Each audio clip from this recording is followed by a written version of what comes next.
So hello everyone, welcome back to my channel. आज के इस वीडियो में आप सभी व्यूअर का हार्दिक स्वागत है। आपको मेरे पीछे मंदिर देख के पता चल ही गया होगा कि आज हम घूमने आए हैं सोमनाथ में।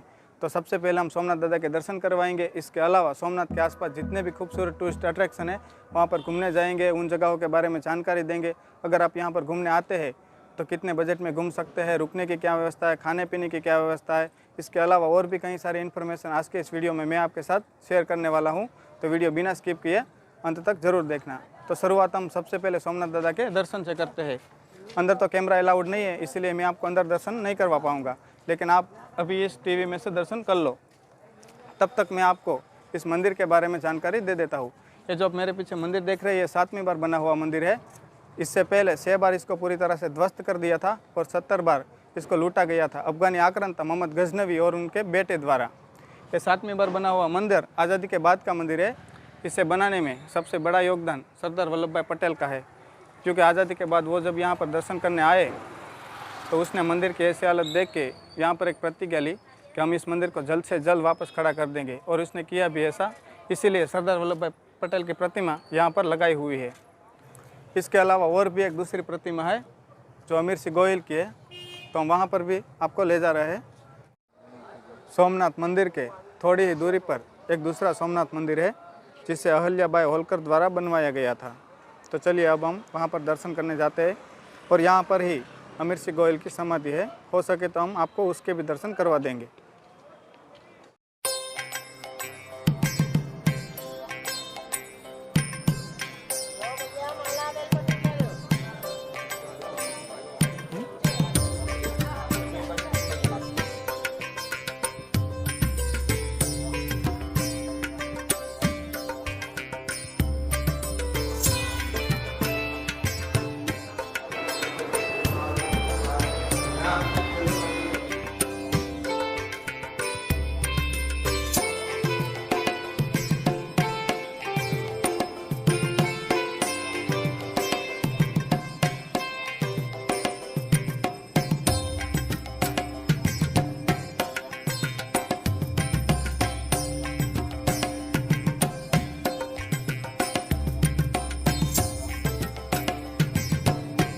इस वक्त हम खड़े हैं मंदिर के प्रवेश द्वार पे। यहाँ पे सबकी एंट्री मिलती है और उसके जस्ट बगल में बस स्टैंड है, और उसके पास ही यहाँ पे खाने पीने की सुविधा है।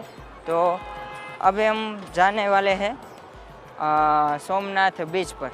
तो चलिए जाते हैं। सोमनाथ मंदिर से आगे अमीर सिंह गोयल की प्रतिमा है। यह वही शख्स है जिसने सोमनाथ मंदिर को 70 बार लूटने से बचाया, और आखिरी बार जब युद्ध हुआ उसमें अमीर सिंह गोयल वीरगति को प्राप्त हुए। इसीलिए सोमनाथ मंदिर पे जब भी ध्वजा लगाई जाती है तो यहाँ पर पहले पर्स किया जाता है, उसके बाद ही सोमनाथ मंदिर के ऊपर ध्वजा को लगाया जाता है। इस सर्कल से 250-300 रुपये में रिक्शा करके आप सोमनाथ के सारे धार्मिक स्थल घूमने जा सकते हैं, और रिक्शा वाले आपको सारे धार्मिक स्थल घुमाएंगे। अगर आप यहाँ पर रुकना चाहते हैं तो यहाँ पर कई सारी प्राइवेट होटल्स भी है, अन्यथा आप सोमनाथ ट्रस्ट के रूम में भी रुक सकते हैं। ये रास्ता जाता है सोमनाथ बीच की तरफ। अगर आप सिंगल पर्सन हैं तो आपको 90 रुपये में डोरमेट्रिक रूम मिल जाएगा, अन्यथा आपको 500 या 700 रुपये में यहाँ पर आराम से रूम मिल जाता है। तो चलिए अब ज़्यादा देरी ना करते हुए हम चलते हैं सोमनाथ बीच की तरफ। सोमनाथ बीच पे जाने की टिकट 5 रुपया है, और यहाँ से आप टिकट लेकर सोमनाथ बीच की तरफ जा सकते हैं। तो चलिए अब जाते हैं हम सोमनाथ बीच की तरफ। सोमनाथ बीच में आपको सजे हुए ऊँट दिख जाएंगे, जिसमें आप सवारी भी कर सकते हैं। सोमनाथ बीच प्रख्यात है ऊँट की सवारी के लिए। इसके अलावा आप यहाँ पर वीडियोग्राफी, फोटोग्राफी के साथ साथ नारियल पानी का भी लुत्फ उठा सकते हैं।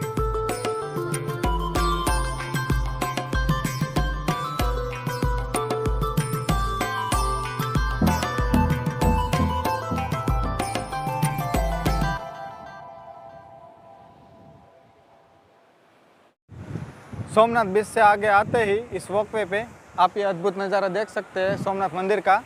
मंदिर के जस्ट बगल में एक स्तंभ है जिसे बाण स्तंभ कहा जाता है। इस स्तंभ का मतलब मैं आपको समझा देता हूँ। वहाँ पर एक टेलीस्कोप रखा हुआ है, जिसमें से आप देखेंगे तो समुद्र के अंदर एक शिवलिंग है जिसको इंडियन आर्मी प्रोटेक्ट कर रही है। और इसका दूसरा मतलब मैं आपको बता दूँ कि इस स्तंभ से और सोमनाथ मंदिर से दक्षिणी ध्रुव तक कोई भी ज़मीनी भूभाग नहीं है, ना तो कोई टापू है ना तो कोई पहाड़ है, ओनली फॉर समुद्र ही है।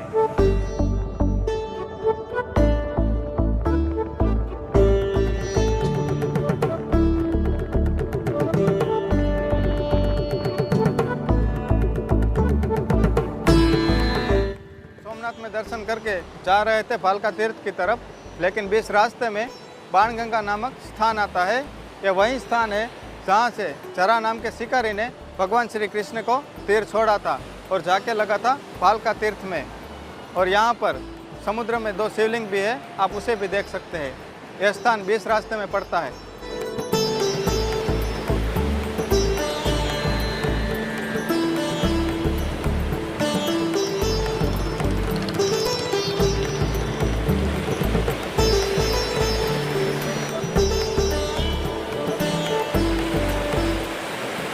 तो चलिए गाइस, अब चलते हैं हम भालका तीर्थ की तरफ।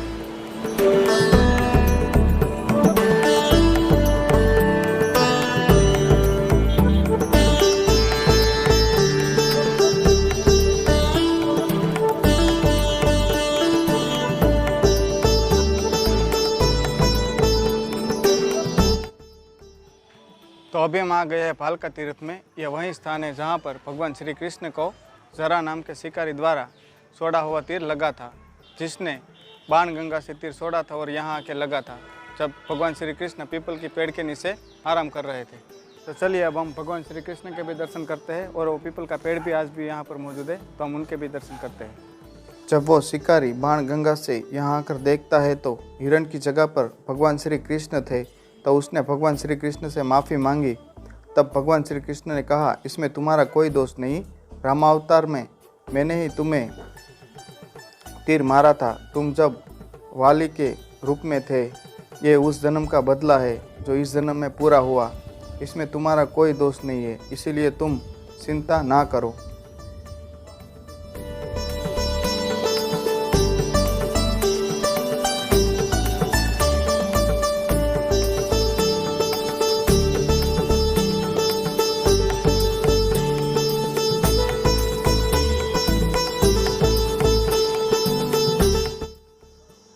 सोमनाथ मंदिर से करीब 100 मीटर आगे आते ही यह भगवान श्री राम का मंदिर आता है।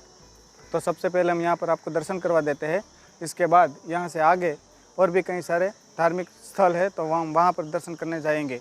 तो चलिए सबसे पहले हम राम जी भगवान के दर्शन कर लेते हैं।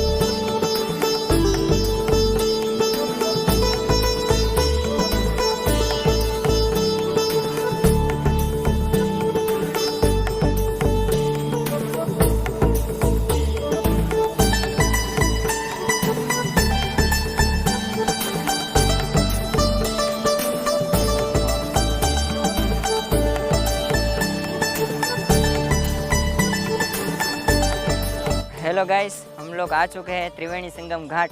यहाँ पे 3 नदियों का मिलन होता है, कपिला, हिरण और सरस्वती। यहाँ पे भगवान श्री कृष्ण अपने यदुवंशियों की अस्थियाँ बहाने के लिए इस घाट पे आए थे। जो जरासंध के साथ युद्ध हुआ था उसमें जो यदुवंशी मारे गए थे, उसकी अस्थियाँ लेके श्री कृष्ण भगवान यहाँ पे बहाने आए थे।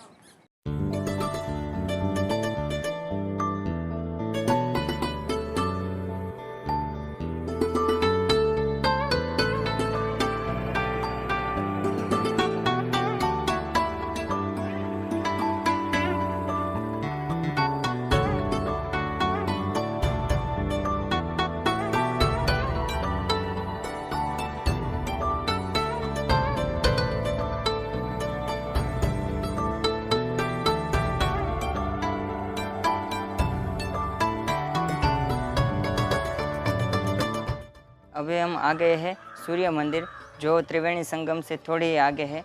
और यहाँ पे हिंगलाज माता जी का मंदिर है और पांडव गुफा है जो के अंदर है। और यहाँ पे सूर्य कुंड है। तो हम एक एक करके सभी दर्शन करेंगे। तो चलिए मेरे साथ हम दर्शन करते हैं।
तो गाइस यहाँ पर हमने आपको सारे जगह के दर्शन करवा दिए हैं, लेकिन पांडव गुफा में कैमरा अलाउड नहीं था, तो इसीलिए हम आपको उसके दर्शन नहीं करवा पाए। तो अब ज़्यादा देरी ना करते हुए हम जा रहे हैं गीता मंदिर की तरफ।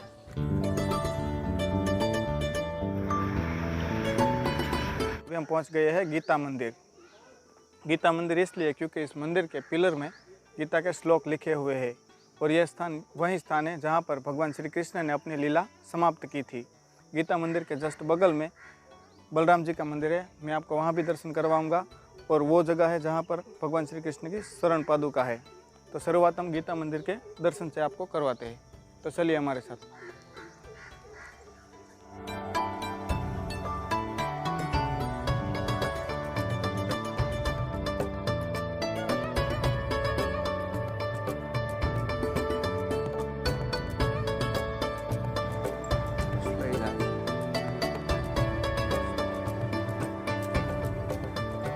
पहले हम